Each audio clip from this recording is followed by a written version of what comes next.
What is up, everyone? Thank you for tuning in to the Matt Ramage Show presented by Quick Trip, which is giving away a pontoon boat. So be sure to make sure you're using your quick rewards and doing the scratch off game. And you can win a pontoon and you can take me, maybe even Mr. Aaron Nagler over here up on the pontoon. But Sign me up, baby. Let's go. so we are here today with Aaron Nagler. I'm pumped to chat with you. Before we get into the Aaron Nagler stuff, I want to say big thank you to the Green Bay Blue Ribbons baseball team. Yesterday, I went over there, threw the first pitch, had some batting practice. I got to go in the booth and like call out some names. I didn't really want to do that because I was like, I'm gonna butcher these dudes' names. Then I jumped on their live stream thing for a You little look bit. like a pro, though, dude. I was saying, I saw some of the coverage from it. You look great. Yeah, I That's was fun as hell. actually. I haven't hit, I'm not good at hitting baseballs because I got these eye things going on. But they were really lobbing them in there for me, and I really edited that video. Like I only showed the That's the way to hits. do it, baby. Yeah, That's the way to I do was it. gonna throw that one strikeout where I almost threw my back Hey, out. man, it's like when, the training camp comes along and those quarterbacks throw those long passes into the net. They cut that up and only show the makes. They don't show all like the 20 misses. It's all good, dude. Yeah, some teams do it, and that guy gets slaughtered on social Hey, media forever. yeah, Like they get leaked out there, like oh my even gosh. whatever. They hear all the misses. Love it. But yeah. So first of all, how is your off season going? It's going well. I'm ready for it to be over. You know how you get that extended kind of like lead up to the draft, which is that in itself is too long. But like, the draft comes and you get all excited about the new players and the OTAs and mini camp, and you're like, all right, got a new squad to kind of dive into. And then you get the summer break, and man, I hate summer. I just got to be honest. I hate summer. I just want it to be fall. I want it to be football season all the time. If I could live in football season forever, I'd be a happy man. But we're almost there, so it's almost done. Thank goodness. Yeah, the only good thing about summer is the actual weather. And even then, I don't like this heat. Like I work at a It's cheese factory. It's hot enough You know what I already. mean? So like, I don't need it. I like jeans and sweaters, man. I yeah, don't need I'm all these wearing a hoodie shorts and right now. t-shirts. And like to actually, because I want, like I don't, I like wearing hoodies, so I just leave the air conditioner on. I just turn it off for my life. Oh, that's a good way to go about it, no doubt. Yeah, and then you can wear the hoodie. But yeah. So we're gonna get into some Facebook questions here, but also Absolutely. I got some questions for Mr. Aaron Nagel to get Yes, to know you sir. as a person. Get to know who, Nobody needs that. what Nobody needs that in their life. what makes Aaron Nagler tick. No, but what I want to know, what kind of music do you listen to? Because I see you on your Instagram stories. You post a lot of different music I from us. try, yeah. But, so what are you into music wise? Oh, There's a lot of how it's to that it typo I got in the caption there. right. Listen to. What do I listen to? I it varies. Like I obviously skew towards, the stuff I grew up listening to. A lot of 80s stuff, a lot of alternative dance stuff. Like I love Depeche Mode.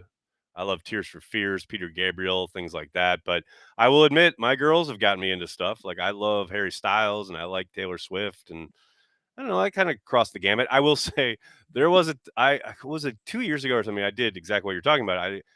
I had posted on Instagram, one of my stories was a song by the Smiths, who I think are one of the greatest bands ever. And some kid, gotta be a kid, commented like, Nagler, you realize no one knows who these bands are. And like the Smiths were huge, like they're a monster, important act. And of course, but I'm heartened by the fact that my youngest daughter, Olive, is a huge Smiths fan now. So hopefully they're coming back cyclically. But yeah, I don't know. It kind of crosses the gamut of a lot of different stuff. Yeah, I'm kind of all over the place, but not as classy. Because whenever I hear you talk about like that type of music, it's like classy. It was classy, but it's just what I listen to.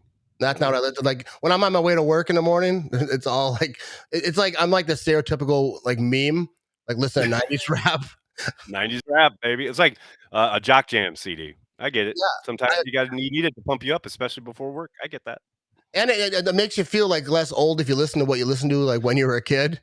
Like I There always is that say I element. take There it is back, that element. but Yeah. there's something to it. But Oh, well, like some Hall& and Oates will come on, and I'm transported. I'm like, I'm right there, like, listening to Casey Kasem's Top 100 Countdown. yeah, Give it to me, baby. I love it.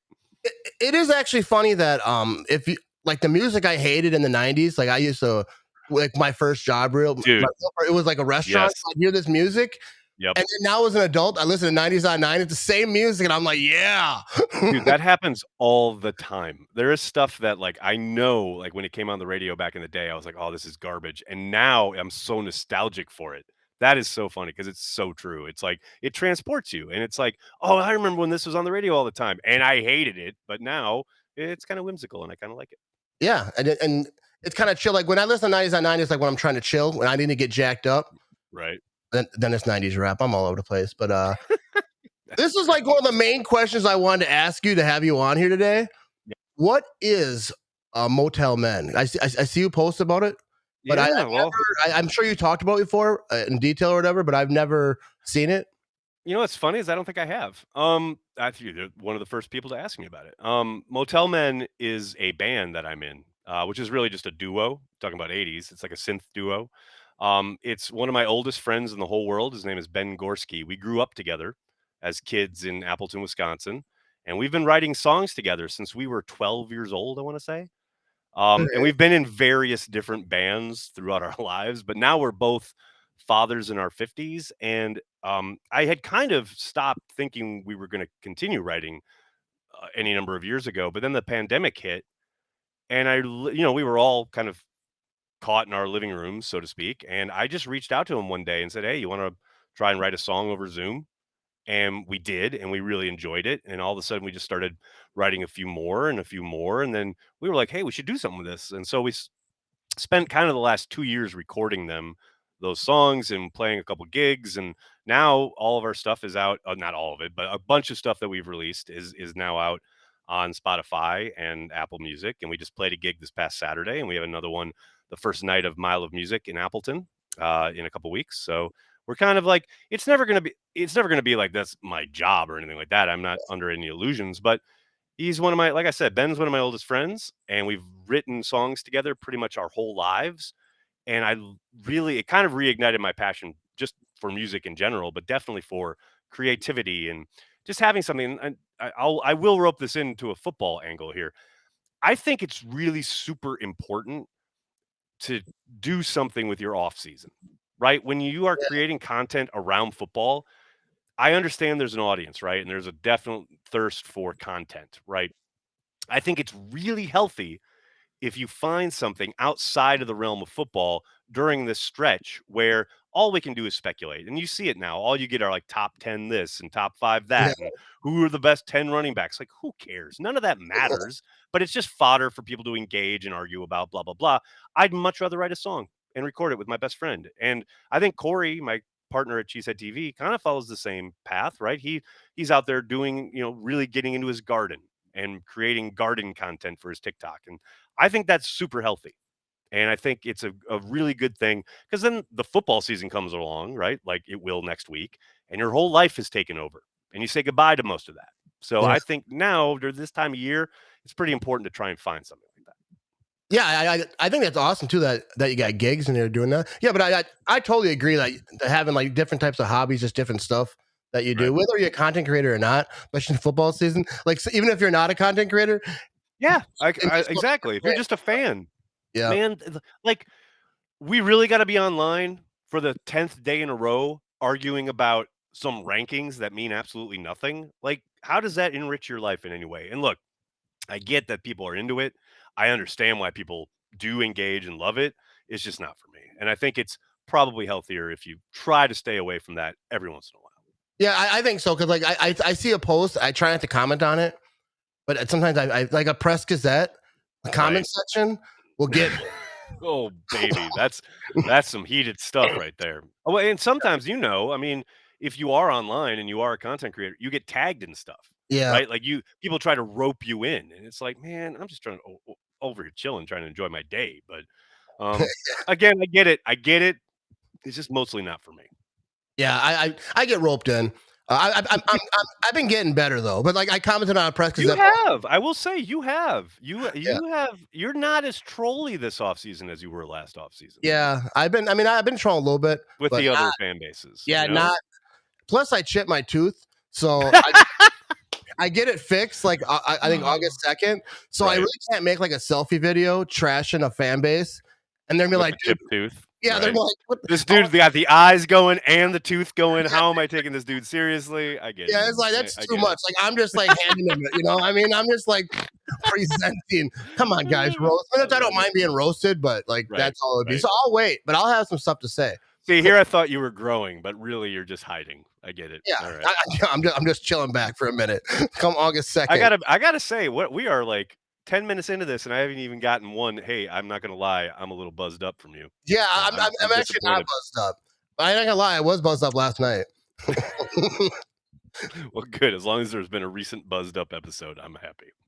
All right, so I want to talk about Cheesehead TV. You got Packers transplant coming back.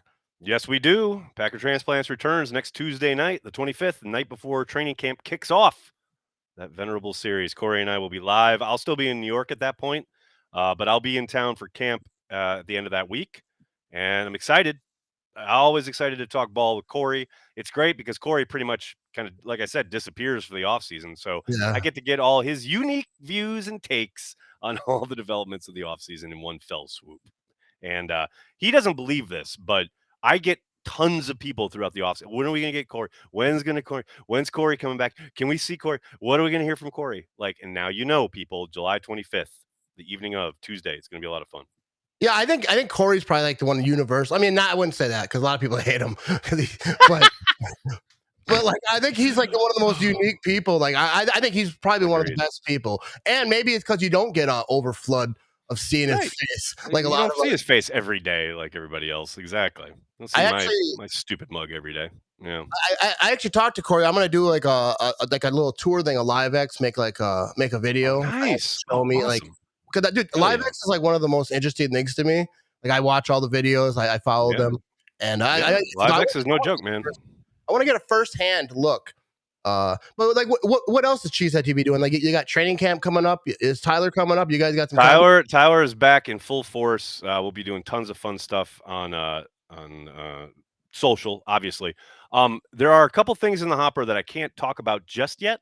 I will say we will definitely be expanding our partnership with iHeart and 97.3 The Game. I can't tell you Oh, quite how that's going to manifest itself yet, but that is definitely incoming. And I have what should be a new podcast partner, new kind of series coming out in a couple weeks, but again, not quite 100% solidified yet. So we got some fun stuff in store, all right. and Got some in the it's just chamber. not As they say. quite exactly not quite ready to announce, but we're close. We're close. There we go. There we go. All right. This is the. Actually, I think there's one more. No, we'll skip that one. That one's not that great. All right. One thing I want to ask you because I've been watching. I watched that documentary on New York. Oh, yes. So, and New York to me is like one of the most interesting places because it's like a place that like I'm from like Green Bay, and then most since high school or whatever, I lived up north in a really small town, or like just after high school. But so like the thought of going to New York is like crazy to me. But also like I love watching videos like on TikTok that people going around New York showing like because I love that. But what's it like living in New York? You know, if you're talking to people who are like small town folk. What's it like? Well, I mean, I grew up small town folk, Yeah. pretty much living in Appleton. Comparatively to New York, I will say, when I was a kid in Wisconsin, I always kind of knew I wanted to live here. I was always fascinated by it. I was always drawn to it, and I've been here now nearly 25 years. I still almost daily pinch myself. I can't believe I live here, right? The energy is palpable. You can't step outside without feeling it. There's no doubt about that. There are certainly times where it can be overwhelming. But I will say I love this city because, and I think I posted about this on Twitter a couple weeks ago. What I love about New York is how, for the most part, now obviously there's always a few exceptions here or there, but for the most part, there are millions and millions of people here, and 99% of them could care less about this or that when it comes to, oh, I like this or I like that. People just let you live. And All it's right. a big, huge community stuffed on a small little island, and everyone's kind of doing their thing. Everyone's hustling. Everybody's living, doing their thing, and there's very little judgment. Now, of course, like I said, there's always exceptions, but for the most part, it's a really inclusive place. And that's why I absolutely adore it. And that's why I wanted to move here in the first place. It's what I love about it. And yes, sometimes it's tough. It's no joke. I mean, New York, millions of people arrive every year. It spits people out every year. It is what it is, right? But sometimes, like some people always say, "Oh, I love to visit, but I could never live there." That's kind of me with the rest of the country. Like when I go anywhere else, it usually takes about 24 hours until I'm like, yeah, I'm ready to get back to New York. Like I can't imagine living anywhere else. I love it here. Yeah, I couldn't imagine living in New York because like I don't like people as much. It seems like on my social media, but I That's a don't fair reason not to move to New York City. Trust me, like that's a good idea. groups and crowds. I mean, it's cool like Right. in little spurts, but like all the time. Even going to Milwaukee, Yeah. that's what's funny to then think about New York because like Milwaukee is too much for me. Like the traffic Right. is just bananas. Like I went there, Oh. I was surprised I came home and my truck was still in the Well, same condition. that's why you love public transport here in New York. Yeah, You got the subway. You never need a car. I mean, I have a car because I have 3 daughters and I have to take them places on occasion, like Long Island for the mall or whatever. So that helps to have a car there. But for the most part, yeah, you're just taking a subway everywhere. It's great. yeah. I think it'd be a cool place to visit someday if I ever get the gall. You know. Well, look me up, dude. We'll go to Kettle of Fish. Yeah. Oh yeah. Yeah. The best Packers bar in New York. It's awesome. All right. Yeah, I'll take you up on that. All right. So let's get to we got some Packers stuff coming through now, and we got some questions for people on the old Facebook, as the old folks call it. Yes, sir. And I am those old folks. All right, what do you expect this preseason? Will Jordan Love get more playing time than Rodgers has got in the past? Because usually they're kind of limited because he's. But I Right. guess with it being Jordan Love's first year starting as a franchise guy, are they going to give him a little extra time or the same? You think? Yeah, I don't think there's any doubt. Matt's talked about it a couple times this offseason in regards to the entire offense, probably playing a little bit more as far as the starters go. They're so young on offense. They need so much work. They're going to need so much work. Yes, I will say with pretty much full confidence that you will see a lot more Jordan Love than you've seen of Aaron Rodgers these last few preseasons. And I don't know if they play him a whole half. Maybe they play him 3 quarters. Maybe they only play him a couple drives. I don't know exactly how it'll break down, but they will certainly be playing him more than you ever saw with Rodgers, say the last 3 years or so. Yeah, I mean, I kind of figured that, but I wasn't sure because sometimes Matt LaFleur's like, "This is how we do things." He's kind of like, Yeah, right, right, really. right. I I haven't mean, really. I think a lot of those paradigms probably get broken this year. Things that have been done a certain way for the last number of years are going to change, especially on offense, just because they are so young. I mean, the idea of a first year starter and then, I mean, the youngest core of, wide receiving and tight end, basically skill positions outside of the running backs, you got to get them on a field. You got to get them working together, especially in game situations before you hit the field week 1 in Chicago. I don't think there's any doubt. Yeah, I definitely agree with that, and I just think like that's how you should coach, and that's how you should have a team is like different for different scenarios, different situations pop up. I mean, Absolutely. you don't Right. just say like this is what we do. You're not Right. Vince Lombardi. Vince Lombardi got away with it. Well, he won like a bunch of titles, so that's what you get to do when you win a bunch of titles. It's your way or the highway, no Yeah, you get doubt. to get it done. All right, now we got a question here from Facebook. Bill Van Vagel, hopefully I'm saying it right. Which Packers rookie has the biggest impact, the quickest, either on defense or offense or special teams? I'm glad you included special teams because I wouldn't be surprised if Jaden Reed doesn't make a name for himself right away as a punt returner. And I know they've got Keyshawn Nixon as a kick returner, and he will probably continue in that role, but they are going to be utilizing Nixon a lot more on defense this year, at least to begin with, in that nickel role. So I think Jaden Reed, he's got a chance both from scrimmage on offense, but especially as a punt returner, which was, so far, and they haven't put pads on or anything, but throughout OTAs and minicamp, he was returning punts. And the kid's electric with the ball in his hand. So there's a good chance that he could be the guy. And again, both as a returner, or even I suspect we're going to see a lot of him on offense as far as not only in the traditional slot role, which I think is where they'll probably start him, but they'll probably utilize him a lot in the motion kind of role that you saw with Tyler Irvin back in 2020. You're going to see him running back and forth across the formation quite a bit pre-snap, try to get him out in space, get the ball in his hand. He's going to have opportunities. And that doesn't mean that these other guys might not step up or might not do something. But I think Jaden Reed will have the most opportunity right away to make a difference, just because of how he'll be utilized.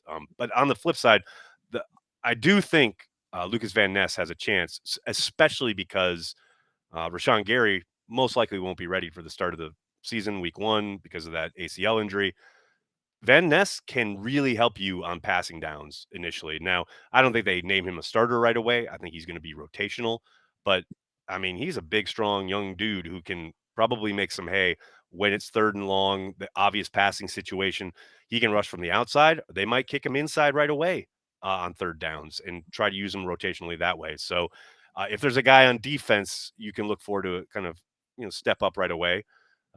It would be Van Ness. And then the dark horse, I would say, is Anthony Johnson Jr., the 7th round pick, just because there are so many questions at safety. If there's an opportunity for a guy to jump up and make a difference, it's at the safety position. And he's got as good a chance as anybody, because God knows that is going to be a wide open competition come camp. Yeah, I think a lot of the spots is just like if you can come in and ball, like this team is like great for you. Like you have Take an opportunity. Yeah, I just had this conversation, I think, with Andy Herman a couple days ago. I mean, if you are, especially on offense, right? If you're a young offensive pass catcher, wide receiver, tight end, whatever, this is the place to be, because there are going to be opportunities. And if you can make a play every practice, like make a couple plays in a row, turn some heads, get the coaching staff talking and looking at your film and going, wait, we should get him involved more. That's what happened with Malik Heath, the undrafted wide receiver, who suddenly got a few headlines because he was making plays and getting put in the rotation with the ones. That was the offseason. That was in shorts and T-shirts. We'll see if that continues when the pads come on. But that's the kind of thing where, yeah, if you're a young guy, this is the year to be in Green Bay, because there are going to be chances to be noticed. Yeah, I think that they all have to know that and just be like jacked, like, dude, Oh, I'm just 100%. gonna go in here and just do this thing, and No hopefully doubt. it doesn't rattle them like it does me. Crack under pressure. Crack under pressure. Yeah, I hear you, man. All right, here, let's get to the next one. This one's from Brad Hermosillo. Hopefully I said that right. I doubt it. I suck at names. Will Alex McGough be the backup this year? Like, I didn't really see a lot. That's that new guy that they just picked up, right? McGough is how you say it. McGough? All right, yeah. I wasn't really on Twitter yesterday when all that was going down. But let me know about him, because like I heard so many good things, but obviously I think some people are like over hyping him. But yeah, you get excited because look, he made plays in the USFL. I said on Twitter when he got, when the report got out there first that the Packers were working him out. I didn't watch a ton of USFL this year. It wasn't like a religious thing for me. I wasn't watching every week, but every time I turned it on, this kid was making plays. He was definitely got the kind of gamer tag, right? Like maybe not the greatest quarterback, maybe not the most talented, but man, the snap of the football and the lights come on, and this kid was making plays. Now, where you got to temper things and you got to maybe pump the brakes a little bit is you got to remember he is a former 7th round pick for the Seattle Seahawks back in 2018, bounced around a little bit around the league, and then went to the USFL. And yes, got his opportunity in the championship game 2 years ago, balled out. Then he finally got kind of the full year starter because the other guy got hurt this year. And look, he certainly, like I said, made plays. But let's slow down. These weren't NFL players and NFL defenses he was making these plays against. Now he did have a nice connection with Jay Sternberger, a former Green Bay Packer, who was his teammate there in the USFL. And he certainly looked the part. So if you're the Packers, I get it. You definitely probably want another camp arm. And he's got an opportunity. Again, we're talking young offensive players, right? Jordan Love, first-year starter. Behind him, what do you got? You got a draft pick, you got a journeyman, and now you got Alex McGough. And any one of those guys. I like that name a lot better, McGough. So McGough. Any one of these guys could jump up and grab the job. Again, it's about opportunities. And look, who knows what his now experience, the game, all those banked reps playing in the USFL. You got to think that helps. So I'm not completely dismissing his chances. He's got a lot of work to do, but the opportunity is there, no doubt. Yeah, I think the backup spot, like if anyone, just does well, but I don't know. Yeah, there's a lot of opportunity there in that backup spot. I don't know nothing about him. I know you're gonna have a chance. You're gonna have a chance. It's kind of like Kurt Warner. Like he was in Arena League. got his I chance. mean, I'm not that's saying that he's going to take obviously over. it's a huge outlier, right? But hey, it happened. Yeah, Who's to say it can't happen again? yeah, Totally buy it, man. I get it. yeah. I think it's a good pickup. I think it's he's worthy of getting a shot, being in No camp, doubt. and then who knows what happens after that, even if it's not with 100%. the Packers. But Right. all right, here let's keep her moving. All right, what's up with the Carry the G brew for the season? As Sam Miller. Sam, we will have an announcement soon, hopefully by the start of next week, but it is definitely coming back. Carry the G will be available not only where it was available last year, but we are definitely expanding the distribution both across the state and just a little bit across state lines. And we'll be in bars and restaurants this year, which we weren't last year. And there's a chance, crossing fingers, that we're going to be in Lambeau. And if that happens, man, it is on, because what we want everyone to do is when you go to Lambeau Field, get yourself a can of Carry the G, take it to your seat, and get yourself a selfie and a hashtag Carry the G. It's going to be dope. But it is going to be much more widely available this year. We're really excited to announce it. Yeah, if you got Carry the G at Lambeau Field, that would be wild. That'd be a beautiful thing. We're this close. Huh? I think it's pretty much going to happen. So let's go. Let's do That's it. awesome. That's awesome. I'll shotgun a Carry the G from the stands. That's what I'm talking about, Ramage. You're going to be a little buzzed up. A little buzzed up. And then I Carry can the G. like, not gonna lie, a little buzzed up. Dope. So All right. good. Phil Jones asks, he says probably too late, but it wasn't. All right. How the Packers, what are your feelings how the Packers handled the departure of Mason Crosby, the all-time leading scorer? But like not just him, because one of the reasons I want to use this question, because that was kind of the thing of the talk. Like some players didn't like how they ended their careers with the Packers. But like this year, a lot of guys left, not because whatever, for different reasons, like they just weren't picked up. But how do you feel like is that still a thing, or is that even a real thing, or is that? I don't think it's a real thing. I understand why guys feel maybe jilted or whatever. Hey, it ain't show friends, it's show business. Yeah, And I understand fans' attachments to certain players, etc. And look, I think the Packers have played what, if you want to call it that, the departure of Mason Crosby perfectly, because they've left the door open. You know, the idea that they needed to do some signature like closing out and bid him adieu and give him a fond farewell video, whatever. Okay, fine. But man, Brian has gone out of his way to indicate that the door is still open and that you could get a call. I mean, who knows what happens with this rookie, yeah, If they get into camp and he's spraying balls left and right and he looks terrible and they get into preseason, it's not working. Well, they haven't slammed the door on Mason Crosby. So yeah, they can give him a call. So I think they've handled it pretty well, but at some point you got to move on. You know what I mean? Like yeah. it's like I get that there's an emotional attachment there from fans, and he has been pretty good the last couple of years, but that doesn't align with his cap number comparative to his peers. And also, the guy can't kick it into the end zone anymore on kickoffs. So now you got to get a specialist. Now you got to use up a roster spot for that. Like it just at some point it's time to move on. And I think the Packers were wise to say this was that time. Yeah, I didn't get the sense that they handled it badly. Like I actually never have until I hear like a player said this or they didn't care for that. Right. But because like you say, it's showbiz. Like when I go to work, like if I quit my job, they're not gonna have a party. Well, they might. Who knows, Matt? You never know. I bring donuts or something, or Right. they probably expect me to. Like they exactly. Bring your own. Bring your own. But yeah, that's always been like the stigma, like I say, and I just don't. I'm sure like players have feelings, like when people, I think the Packers have, because they don't readily, although they've expanded a little bit, but they're not a big free agent, town. Yeah. They don't do a lot of it. They do bring guys in, but so these guys are homegrown, and this is mostly all they've known for the most part. Not always, but a lot of times. And there's that attachment, right? So they feel a bit, I think, jilted when they don't get that call or they don't get offered a contract on the way out the door, because the Packers operate from the personnel side. And this is what Rodgers talked about a couple years ago when he was all upset. It's like it is a business and those personnel folks have to treat it as such.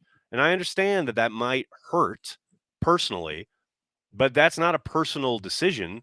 It's in pursuit of winning football games, in pursuit of doing what is best for the Green Bay Packers, which is what you hear Brian say all the time and every GM around the league, really. But That's the point. Like, every team operates that way. But the Packers, again, because a lot of this is homegrown, a lot of these guys get, I'm not going to say attached, but they don't know much else around the league. And then all of a sudden it's like, oh, the Packers treat their vets horribly, which is no different than most teams treat their vets. Yeah.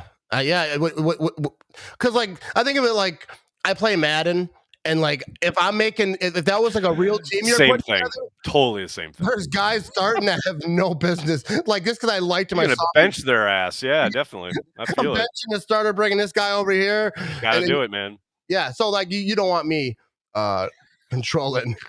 Making roster decisions. I hear you. All right, this one is kind of funny. Which of you two can consume the most beer and brats during the home opener? And what player on defense will surprise us this year? I am picking Tavares Moore. That's Doug Hype. What's up, Doug? Doug is a Cheesehead TV regular. He was on, I believe, all 3 days of our draft coverage. It's a good dude. All right. I think I'm gonna acquiesce to Matt on the beer and brats, but I will say for the defensive player, I don't know about more. I like Jonathan Owens a lot, the safety they picked up from the Texans. And I know people will point to his PFF rating and all this nonsense, none of which I care about. I think he's an ascending player, and I'm excited to see him get on the field. And I think a lot of people will be surprised by his play. Yeah, I think as far as I don't really eat a lot of brats. You can't really say that because you get like kicked out of Wisconsin. Mm-hmm. But if I'm going like hot dogs, brats, I usually pick hot dogs. I like it smaller, a lot less work. I'm kind of a lazy guy. Unbelievable, Ramage. Unbelievable. And as far as drinking, I'm not gonna. I think we're probably both pretty good drinkers. You seem to be. Yeah, we can go toe to toe. I know that. Yeah, I'm not. Yeah, I'm just happy to be in the conversation as a drinker. Right. As Aaron Right. Nagler. I love it. Absolutely, man. Hey, when I'm there for camp, though, we got to test this theory out. That's what's gonna happen. Yeah, Hell yes. we definitely Hell yes, do. brother. But as for the player, like one of the guys on defense that I'm looking at this year is Quay Walker. I think that he's going to be like on a redemption tour because he doesn't like what happened, whatever. We don't want to get into all that, but he's absolutely. I think he's and look, fired he up. was playing really well the last month of the season. It's just that the ejections overshadow everything. Yeah. I mean, I can't get through a chat at Cheesehead TV without someone asking about that aspect, right? And it's like, can we talk about his actual play on the field, which was really good for the last month or so? So, yeah, I'm with you. I think if he kind of hopefully picks up where he left off, continues to develop, he could be a special player. Yeah, I absolutely think so. I love him, and I hate that, like, how that happened, and like the hate, and obviously you can't do like what happened, but no. Just thought, he got murdered on social media for that. I mean, you knew that would happen, though. Yeah, I mean, come on, that was a foregone conclusion, basically. Yeah. All right, we'll keep her moving over here. Mark Elmore asks, why does Joe Barry still have a job at the organization? But what I want to ask you is kind of the same thing, but this defense has the roster. This defense has the players. Is Joe Barry, is he going to put him in the right spot? Do you have faith that he can, because he's a fan favorite. Look, there are a lot of layers here. There's a lot of levels. Okay. What to answer the first question from Mark here, why does Joe Barry still have a job with the organization? I'm not gonna lie, that's a fair question, right? A lot of these, not a lot of these, but online you can get a lot of like bad faith questions. This question makes perfect sense to me. And look, I understand intellectually Matt's thinking as far as what he's put out there publicly. I haven't spoken to him about this off camera or privately or anything, but the idea of wanting to keep continuity on the staff. He doesn't want to become one of those coaches who's constantly firing dudes. And you saw stretches where the defense played well enough to win. The defense played pretty darn well at points last year. Now, the problem is they've been when they needed them, like crucial situations, more often than not, they let you down. But they also didn't get a whole lot of help from the offense more often than not. And the lack of complementary football, which is something you hear a lot about, was like blazingly obvious last season. I don't doubt for a moment that Matt expects continuity to help on defense from the staff, right? I'm not sure I would have gone that route. There were a number of really talented defensive minds, defensive coordinators available to interview this offseason. A lot of musical chairs on that side of the ball around the league. Matt said nah to all of that and kept Joe.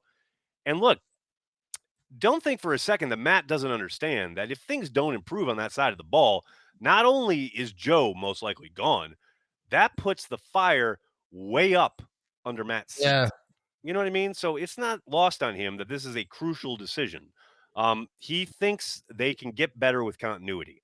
I tend to agree that it can happen, but it's hard for me to get excited and or expect it when we saw that awesome performance by the defense against the 49ers 2 years ago in the playoffs, thinking coming off of that, finally, let's go. We're Yeah. cooking it with gas on defense finally after so many years. And then they go lay that gigantic egg in Minnesota in week 1 and pretty much proceed to stink out loud for much of the first half of the season. Things definitely turned around in the second half.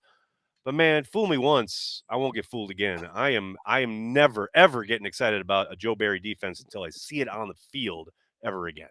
And that's Yeah. my mantra this offseason. When we get to week 1, I'll start trying to get excited if they produce and execute. But until then, I'm suspect.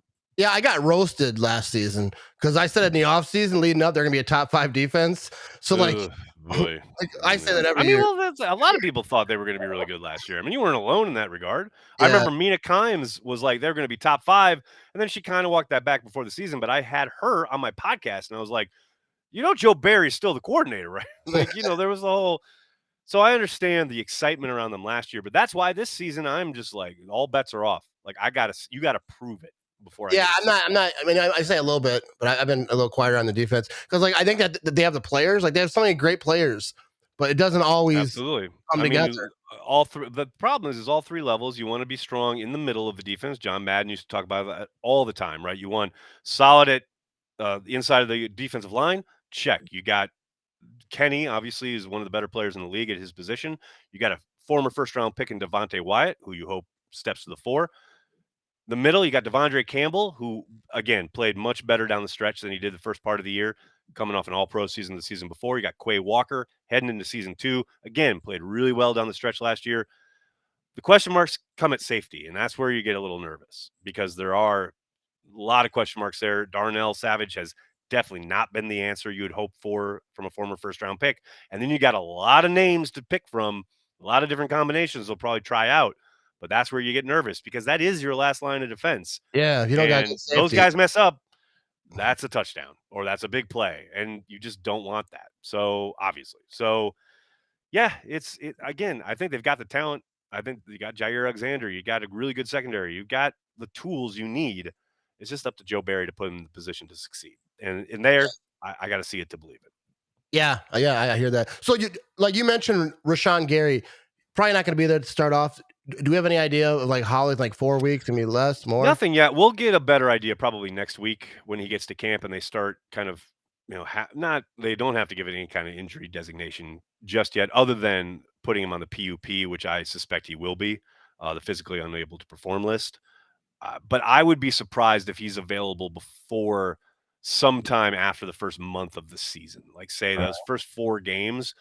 After that, then I think we'll start to kind of get a heat check probably every week because that's Yeah. the world we live in now. But we'll probably start to talk about, oh, when is Rashawn going to be back? But I'd be absolutely shocked. And hey, I've been shocked before, but I'll be absolutely shocked if he's back prior to, say, October. Yeah, that's kind of what I was thinking. But the one thing I want to talk about is just popped in my head how annoying the injury prone people are. Like the people who everyone gets hurt.